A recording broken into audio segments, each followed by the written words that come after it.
नाशिक जिल्ह्यात 4 मंत्री असूनही कायदा व सुव्यवस्थेची वाताहत झाल्याचे पुन्हा एकदा स्पष्ट झाले। सकाळी कुंभमेळ्याच्या महत्त्वाच्या बैठकीचे वार्तांकन करण्यासाठी त्र्यंबकेश्वर येथे आलेल्या पत्रकारांवर पावती फाडणाऱ्या गुंडांनी थेट हल्ला चढवला। नाशिकचे पत्रकार किरण ताजने, योगेश खरे आणि अभिजित सोनावणे यांना निर्दयपणे मारहाण करण्यात आली। या हल्ल्यात तिघांनाही गंभीर दुखापती झाल्या असून परिसरात भीतीचे वातावरण आहे। गुंडांची ही धाडसी गुंडागर्दी जिल्ह्यातील गुन्हेगारीचे भयावह चित्र उघड करत आहे।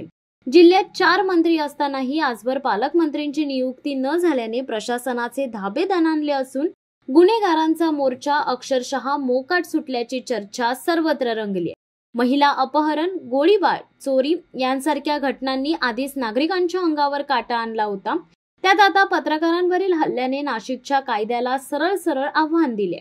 या घटनेनंतर नागरिकांचा संताप उसळलाय। हे सरकार झोपेत आहे का असा संतप्त सवाल सोशल मीडियावर उठवत आहे। अखेर दबाव वाढल्यानंतर गृहमंत्री आणि मुख्यमंत्र्यांनी तातडीने कठोर कारवाईचे आदेश दिल्याची माहिती मिळते। मात्र फक्त आदेशांवर गुंड थांबणार नाहीत हे स्पष्ट असून नाशिकमध्ये मंत्री 4 पण कायदा शून्य हेच वास्तव आता ठळकपणे समोर येत आहे। शिवसत्ता टाइम्स न्यूज ब्युरो, नाशिक। धडक बेधडक वृत्त देणाऱ्या आपल्या शिवसत्ता टाइम्स न्यूज चॅनलला लाल बटन दाबून सबस्क्राईब करा आणि बेल आयकॉनला क्लिक करायला विसरू नका।